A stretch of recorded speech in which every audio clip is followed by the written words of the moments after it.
This is also here in person, Mr. Christopher Krebs. He's testified before this committee a number of times. Mr. Krebs served as the first director of the Department of Homeland Security, Cybersecurity, and Infrastructure Security Agency, or CISA. Mr. Krebs also served in various roles of the department responsible for a range of cybersecurity, critical information, and national resilience issues. Prior to coming to DHS, he directed U.S. cybersecurity policy for Microsoft. Mr. Krebs also served in the Bush administration, advising DHS leadership on domestic and international risk management, as well as on public-private partnership initiatives. Mr. Krebs, welcome back. Chairman Johnson, Ranking Member Peters, and members of the committee. As you know, I previously served as the director of the Cybersecurity and Infrastructure Security Agency, or CISA.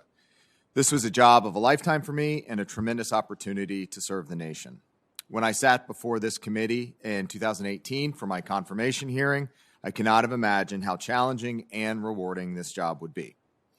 That's why it's such an honor to appear before this committee today to testify about the extraordinary efforts of the election security community to protect the 2020 election, a difficult task complicated by the ongoing global pandemic. But before I get into the substance of my remarks, I'm grateful to this committee and your leadership and your guidance over the last several years. First, in shepherding what's probably the best of the 100 bills that came through the committee, your efforts for the CISA, the CISA authorizing statute, and your support of CISA's efforts securing our elections. The nation should also thank the many federal, state, and local government election partners for the crucial work that's been done that would give our citizens the confidence that their vote was counted as cast. We should also be taking a victory lap, celebrating a job well done. Consider where we started. When I rejoined the Department of Homeland Security in 2017, America had just endured a broad attack on democracy, owing to the now well-documented interference campaign by the Russian Federation. Whatever their other motivations, this campaign sought to undermine confidence in our democratic institutions. Building on the universal agreement across the national security community that we cannot allow that to happen again, the CISA team started with what needed to be improved based on the 2016 elections. First, we needed to improve our relationships with our state and local election officials, the individuals that actually run our elections. Second, we needed to improve the security and resilience of election systems, particularly by phasing out voting machines without paper ballots. Third, federal agencies needed to move faster, work better together with each other and our state and local counterparts, and be more proactive in order to detect and prevent attacks on our democracy. Over the course of the last few years, we met these challenges. We improved CISA's relationships with key partners through constant engagement in building an election security community of practice. This improvement is perhaps best represented by an election-specific information sharing and analysis center made up of all 50 states and thousands of jurisdictions.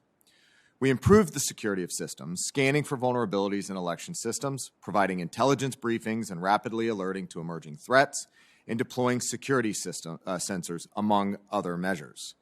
And while we were principally focused on stopping actual hacks, we also had to contend with perception hacks, a form of disinformation which we countered with our rumor control website. We contributed to the cross-agency effort to protect the 2020 election by surging coordination and collaboration with our partners across the national security space.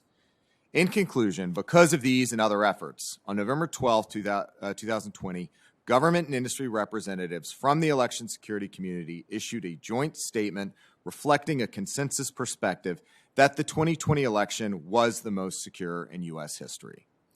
That statement reflects the confidence these officials gained based on years of work poured into improving the security and resilience of our elections. It was based on the strong operational relationships developed across the election security community. It was based on the tremendous partnership between CISA, under the thoughtful guidance of this committee, the FBI, the Election Assistance Commission, the Department of Defense, and the intelligence community.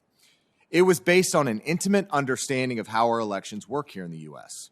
It was based on the increase in paper ballots and audits across the nation.